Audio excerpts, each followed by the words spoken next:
श्रीगणेश अष्टोत्तरशतनाम स्तोत्रम्। गणेश्वरो गणक्रीडो महागणपतिस्तथा विश्वकर्ता विश्वमुखो दुर्जयो धूर्जयो जयः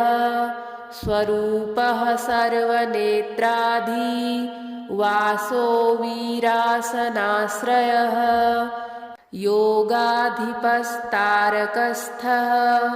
पुरुषो गजकर्णकः चित्रांगः श्यामदशनो भालचन्द्रश्चतुर्भुजः शम्भुतेजा यज्ञकायः सर्वात्मा सामब्रह्मितः कुलाचलांसो व्योमनाभिः कल्पद्रुमवनालयः निम्ननाभिः स्थूलकुक्षिः पीनवक्षा बृहद्भुजः पीनस्कन्धः कम्बुकण्ठो लम्बोष्ठो लम्बनासिकः सर्वावयवसम्पूर्णः सर्वलक्षणलक्षितः इक्षुचापधरः शूली कान्तिकन्दलिताश्रयः अक्षमालाधरो ज्ञान मुद्रावान् विजयावः कामिनी कामना काम मालिनी केलिलालितः अमोघ सिद्धिराधार आधाराधेयवर्जितः इन्दीवरदलश्याम इन्दुमण्डलनिर्मलः कर्मसाक्षी कर्मकर्ता कर्मा कर्मफलप्रदः कमण्डलुधरः कल्पः कपर्दी-कटिसूत्रभृत् कारुण्यदेह कपिलो गुह्यगमनिरूपितः गुहाशयो गहाब्धिस्थो घटकुम्भो घटोदरः पूर्णानन्दः परानन्दो धनदो धरणीधरः बृहत्तमो ब्रह्मपरो ब्रह्मण्यो ब्रह्मवित्प्रियः भव्यो भूतालयो भोग दाता चैव महामनः वरेण्यो वामदेवश्च वन्द्यो वज्रनिवारणः विश्वकर्ता विश्वचक्षुः हवनं हव्यकव्यभुक् स्वतन्त्रः सत्यसङ्कल्पस्तथा सौभाग्यवर्धनः कीर्तिदः शोकहारी च त्रिवर्गफलदायकः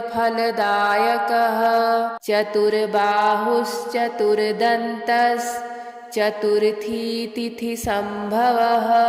सहस्रशीर्षा पुरुषः सहस्राक्षः सहस्रपात् कामरूपः कामगतिर्द्विरदो द्वीपरक्षकः क्षेत्राधिपः क्षमाभर्ता लयस्थो लड्डुकप्रियः प्रतिवादिमुखस्तम्भो दुष्टचित्तप्रमर्दनः भगवान् भक्तिसुलभो याज्ञिको याजकप्रियः इत्येवं देवदेवस्य गणराजस्य धीमतः शतम् अष्टोत्तरं नाम्नां सारभूतं प्रकीर्तितं सहस्रनाम्नाम् आकृष्य प्रोक्तं स्तोत्रं मनोहरम् ब्रह्ममुहूर्ते चोत्थाय स्मृत्वा देवं गणेश्वरं पठेत् स्तोत्रमिदं भक्त्या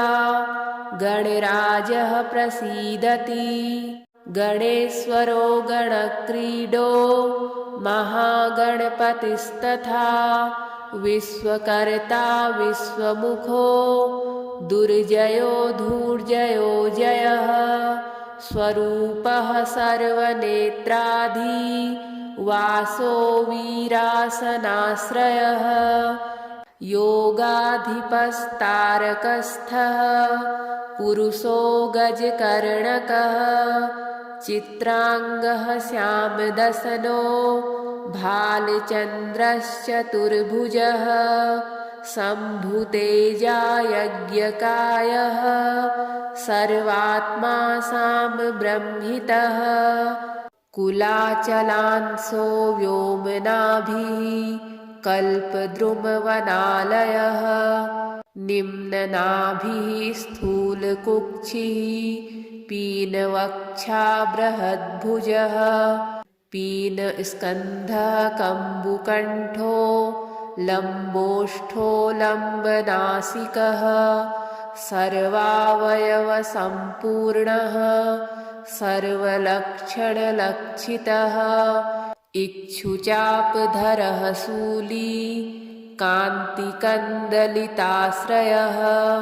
अक्षमालाधरो ज्ञान मुद्रावान् विजयावः कामिनी कामना काम मालिनी केलिलालितः अमोघ सिद्धिराधार आधाराधेयवर्जितः इन्दीवरदलश्याम इन्दुमण्डलनिर्मलः कर्मसाक्षी कर्मकर्ता कर्मा कर्मफलप्रदः कमण्डलुधरः कल्पः कपर्दी कटिसूत्रभृत् कारुण्यदेह कपिलो गुह्यगमनिरूपितः गुहाशयो गहाब्धिस्थो घटकुम्भो घटोदरः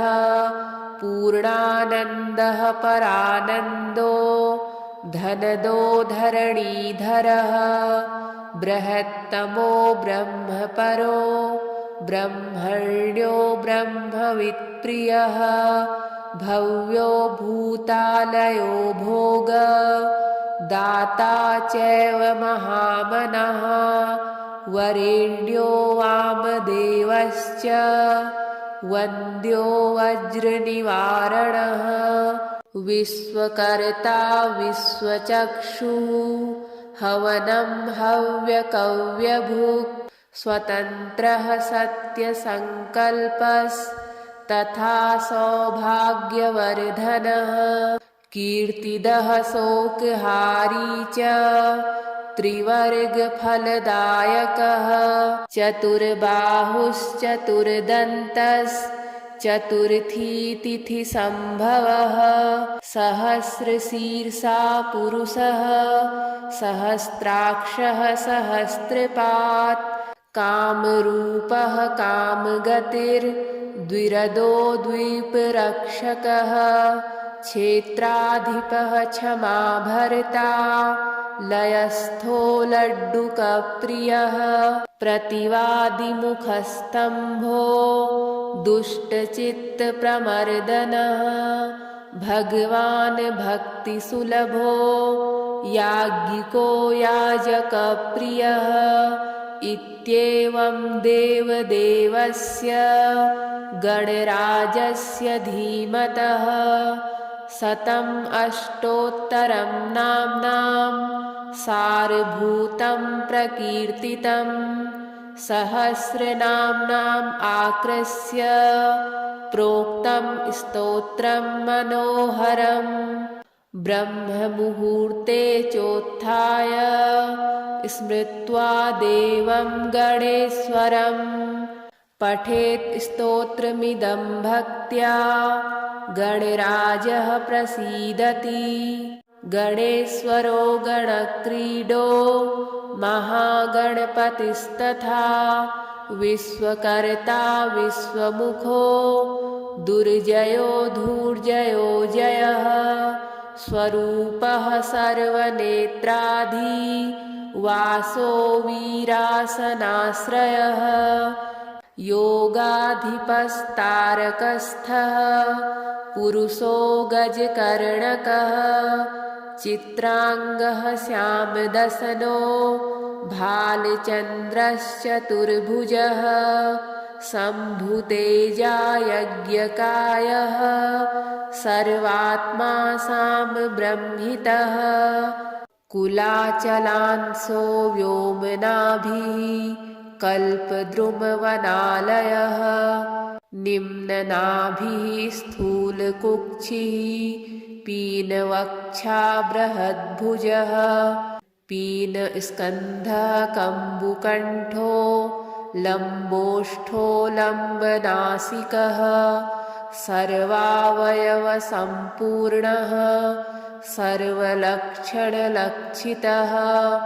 इक्षुचापधरः शूली कान्तिकन्दलिताश्रयः अक्षमालाधरो ज्ञान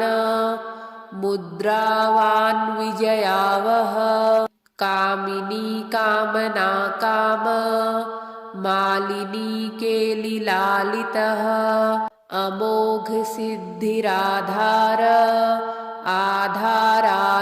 आधाराधेयवर्जितः इन्दीवरदलश्याम इन्दुमण्डलनिर्मलः कर्मसाक्षी कर्मकर्ता कर्मा कर्मफलप्रदः कमण्डलुधरः कल्पः कपर्दी कटिसूत्रभृत् कारुण्यदेह कपिलो गुह्यगमनिरूपितः गुहाशयो गहाब्धिस्थो घटकुम्भो घटोदरः पूर्णानन्दः परानन्दो धनदो धरणीधरः बृहत्तमो ब्रह्मपरो ब्रह्मण्यो ब्रह्मवित्प्रियः भव्यो भूतालयो भोग दाता चैव महामनः वरेण्यो वामदेवश्च वन्द्यो वज्रनिवारणः विश्वकर्ता विश्वचक्षुः हवनं हव्यकव्यभुक् स्वतन्त्रः सत्यसङ्कल्पस्तथा सौभाग्यवर्धनः कीर्तिदः शोकहारी च त्रिवर्गफलदायकः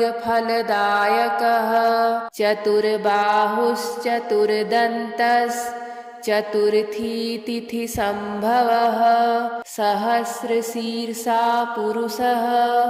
सहस्राक्षः सहस्रपात् कामरूपः कामगतिर्द्विरदो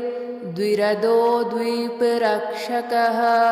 क्षेत्राधिपः क्षमाभर्ता लयस्थो लड्डुकप्रियः प्रतिवादिमुखस्तम्भो दुष्टचित्तप्रमर्दनः भगवान् भक्तिसुलभो याज्ञिको याजकप्रियः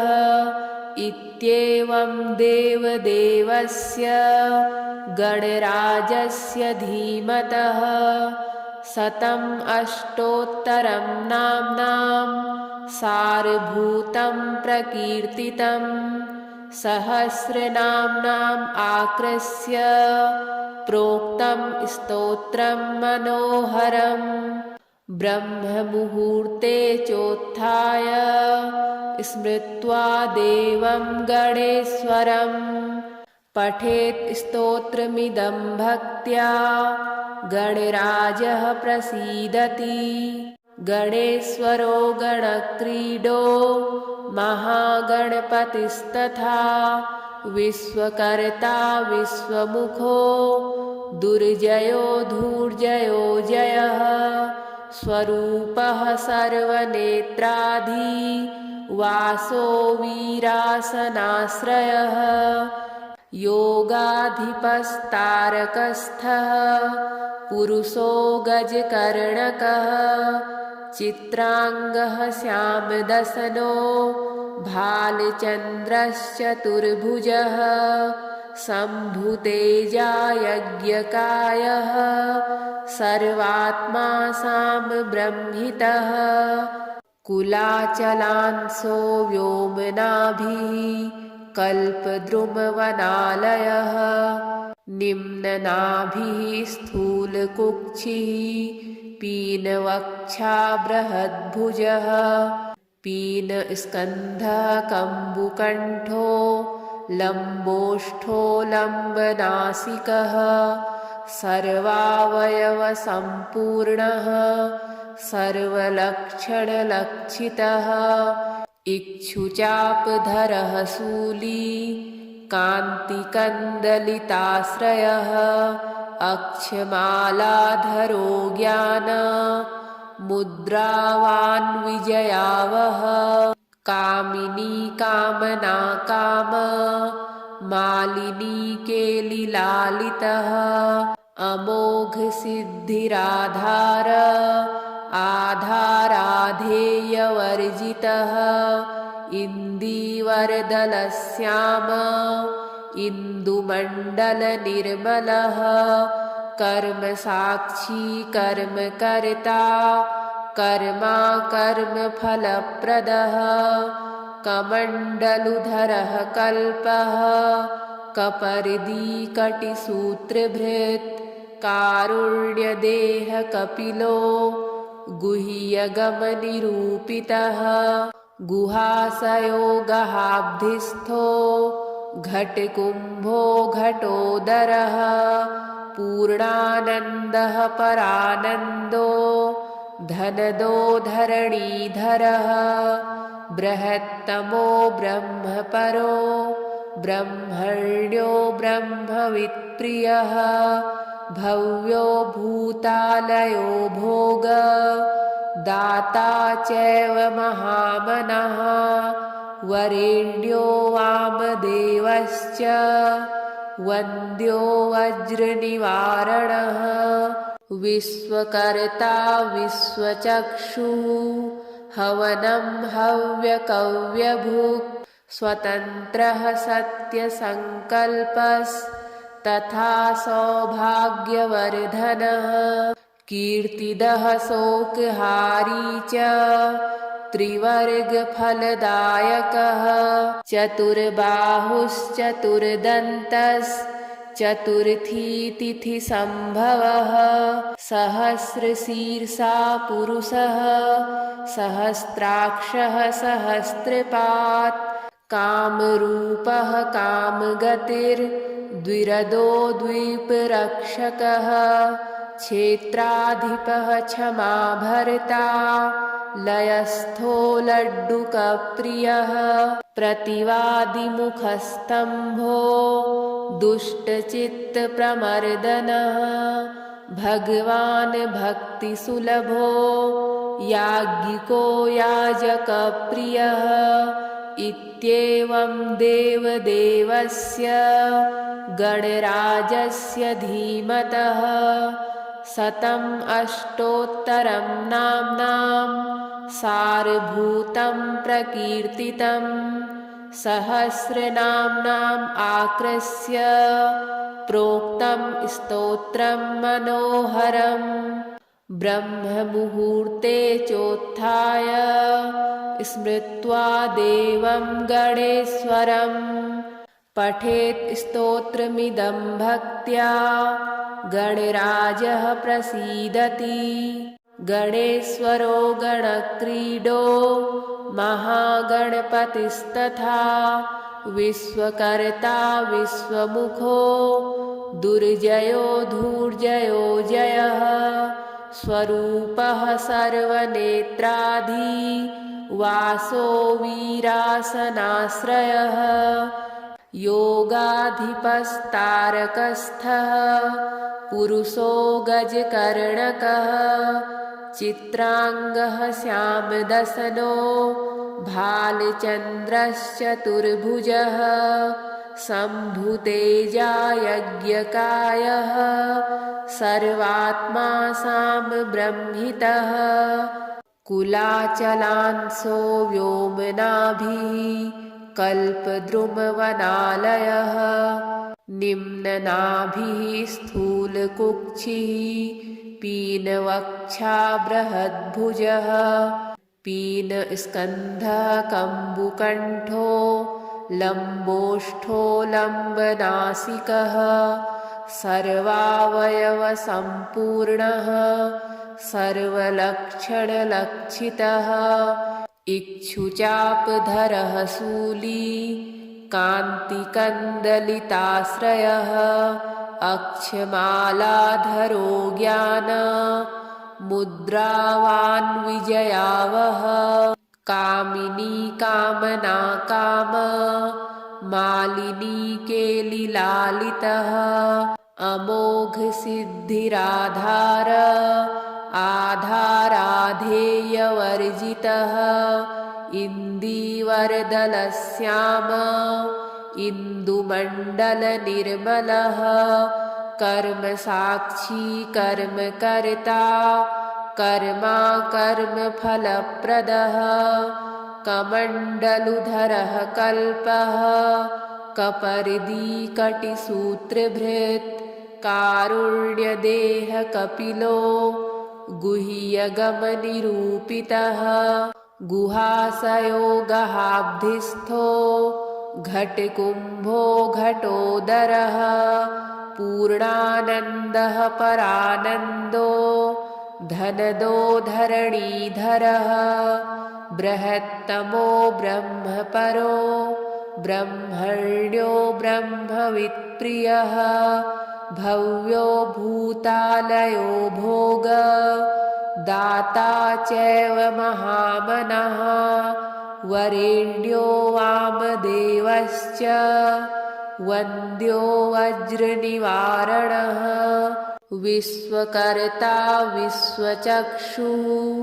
हवनं हव्यकव्यभुक् स्वतन्त्रः सत्यसङ्कल्पस्तथा सौभाग्यवर्धनः कीर्तिदः शोकहारी च त्रिवर्गफलदायकः चतुर्बाहुश्चतुर्दन्तश्चतुर्थी तिथिसम्भवः सहस्रशीर्षा पुरुषः सहस्राक्षः सहस्रपात् कामरूपः कामगतिर्द्विरदो द्वीपरक्षकः क्षेत्राधिपः क्षमाभर्ता लयस्थो लड्डुकप्रियः प्रतिवादिमुखस्तम्भो दुष्टचित्तप्रमर्दनः भगवान् भक्तिसुलभो याज्ञिको याजकप्रियः इत्येवं देवदेवस्य गणराजस्य धीमतः शतम् अष्टोत्तरं नाम्नां सारभूतं प्रकीर्तितं सहस्रनाम्नाम् आकृष्य प्रोक्तं स्तोत्रं मनोहरम् ब्रह्ममुहूर्ते चोत्थाय स्मृत्वा देवं गणेश्वरं पठेत् स्तोत्रमिदं भक्त्या गणराजः प्रसीदति गणेश्वरो गणक्रीडो महागणपतिस्तथा विश्वकर्ता विश्वमुखो दुर्जयो धूर्जयो जयः स्वरूपः सर्वनेत्राधि वासो वीरासनाश्रयः योगाधिपस्तारकस्थः पुरुषो गजकर्णकः चित्रांगः श्यामदसनो भालचन्द्रश्चतुर्भुजः शम्भुतेजा यज्ञकायः सर्वात्मा सामब्रह्मितः कुलाचलांसो व्योमनाभिः कल्पद्रुमवनालयः निम्ननाभिः स्थूलकुक्षिः पीनवक्षा बृहद्भुजः पीनस्कन्धः कम्बुकण्ठो लम्बोष्ठो लम्बनासिकः सर्वावयवसम्पूर्णः सर्वलक्षणलक्षितः इक्षुचापधरः शूली कान्तिकन्दलिताश्रयः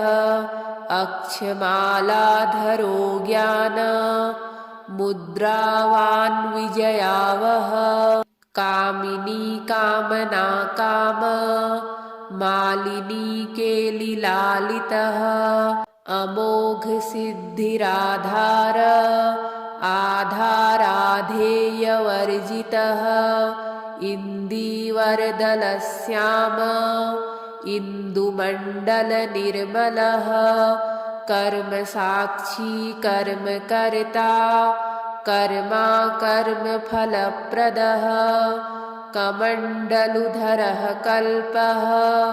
कपर्दी कटिसूत्रभृत् कारुण्यदेह कपिलो गुह्यगमनिरूपितः गुहाशयो गहाब्धिस्थो घटकुम्भो घटोदरः पूर्णानन्दः परानन्दो धनदो धरणीधरः बृहत्तमो ब्रह्मपरो ब्रह्मण्यो ब्रह्मवित्प्रियः भव्यो भूतालयो भोग दाता चैव महामनः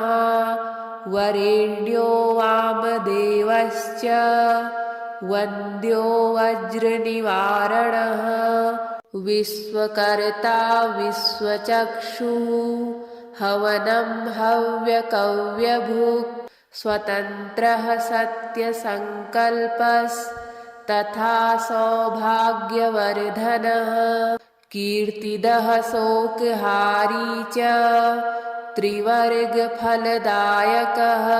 चतुर्बाहुश्चतुर्दन्तश्चतुर्थी तिथिसम्भवः सहस्रशीर्षा पुरुषः सहस्राक्षः सहस्रपात् कामरूपः कामगतिर्द्विरदो द्वीपरक्षकः क्षेत्राधिपः क्षमाभर्ता लयस्थो लड्डुकप्रियः प्रतिवादिमुखस्तम्भो दुष्टचित्तप्रमर्दनः भगवान् भक्तिसुलभो याज्ञिको याजकप्रियः इत्येवं देवदेवस्य गणराजस्य धीमतः शतम् अष्टोत्तरं नाम्नां सारभूतं प्रकीर्तितं सहस्रनाम्नाम् आकृष्य प्रोक्तं स्तोत्रं मनोहरम् ब्रह्ममुहूर्ते चोत्थाय स्मृत्वा देवं गणेश्वरं पठेत् स्तोत्रमिदं भक्त्या गणराजः प्रसीदति गणेश्वरो गणक्रीडो महागणपतिस्तथा विश्वकर्ता विश्वमुखो दुर्जयो धूर्जयो जयः स्वरूपः सर्वनेत्राधि वासो वीरासनाश्रयः योगाधिपस्तारकस्थः पुरुषो गजकर्णकः चित्रांगः श्यामदशनो भालचन्द्रश्चतुर्भुजः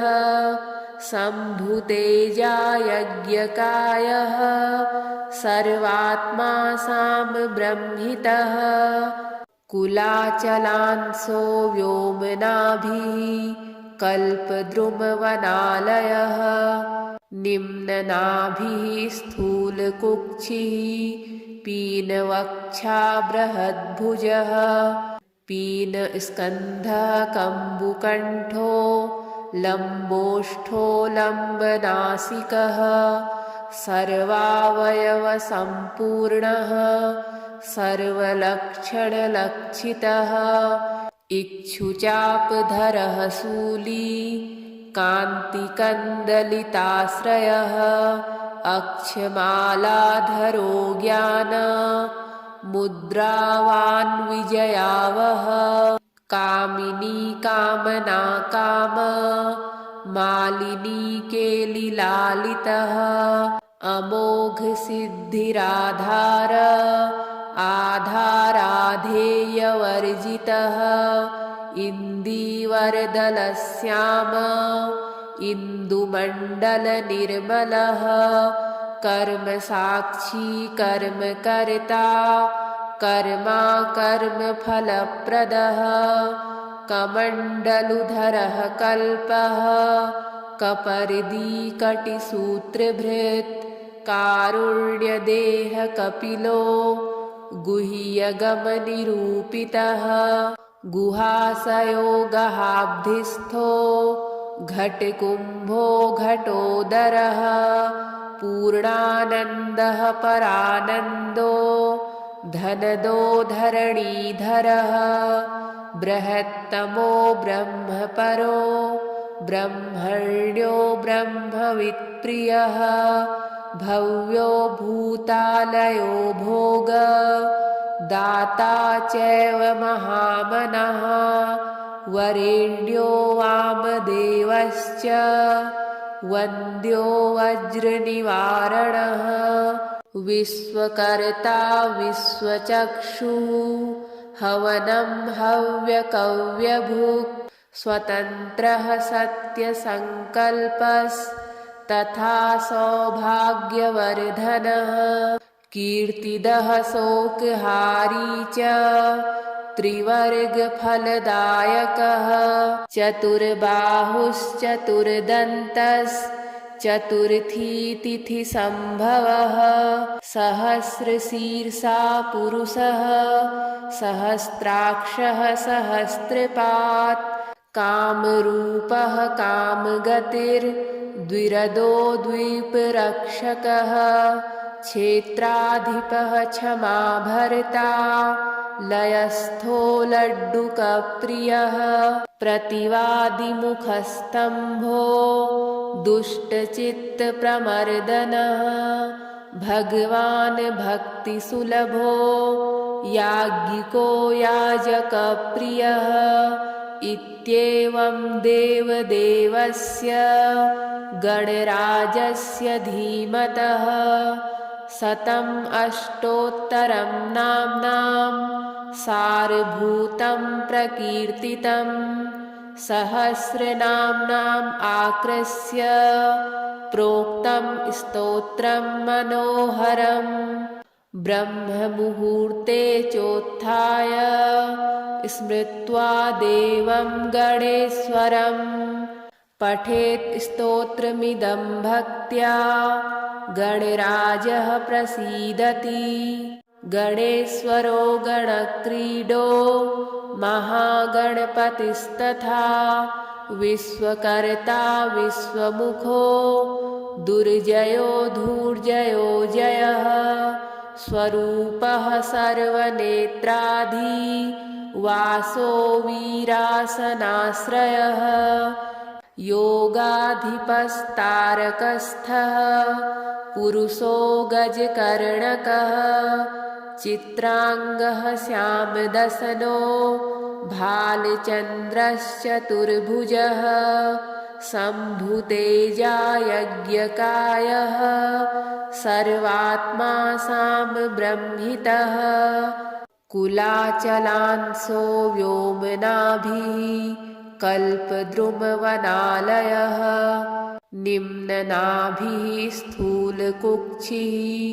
पीनवक्षा बृहद्भुजः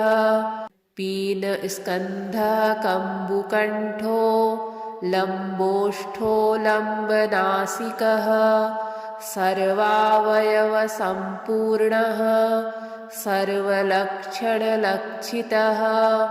इक्षुचापधरः शूली कान्तिकन्दलिताश्रयः अक्षमालाधरो ज्ञान मुद्रावान् विजयावह कामिनी कामना काम मालिनी केलिलालितः अमोघ सिद्धिराधार आधाराधेयवर्जितः इन्दीवरदलश्याम इन्दुमण्डलनिर्मलः कर्मसाक्षी कर्मकर्ता कर्मा कर्मफलप्रदः कमण्डलुधरः कल्पः कपर्दी कटिसूत्रभृत् कारुण्यदेहकपिलो गुह्यगमनिरूपितः गुहाशयोगहाब्धिस्थो घटकुम्भो घटोदरः पूर्णानन्दः परानन्दो धनदो धरणीधरः बृहत्तमो ब्रह्मपरो ब्रह्मण्यो ब्रह्मवित्प्रियः भव्यो भूतालयो भोग दाता चैव महामनः वरेण्यो वामदेवश्च वन्द्यो वज्रनिवारणः विश्वकर्ता विश्वचक्षुः हवनं हव्यकव्यभुक् स्वतन्त्रः सत्यसङ्कल्पस्तथा सौभाग्यवर्धनः कीर्तिदः शोकहारी च त्रिवर्गफलदायकः चतुर्बाहुश्चतुर्दन्तश्चतुर्थी तिथिसम्भवः सहस्रशीर्षा पुरुषः सहस्राक्षः सहस्रपात् कामरूपः कामगतिर्द्विरदो द्वीपरक्षकः क्षेत्राधिपः क्षमाभर्ता लयस्थो लड्डुकप्रियः प्रतिवादिमुखस्तम्भो दुष्टचित्तप्रमर्दनः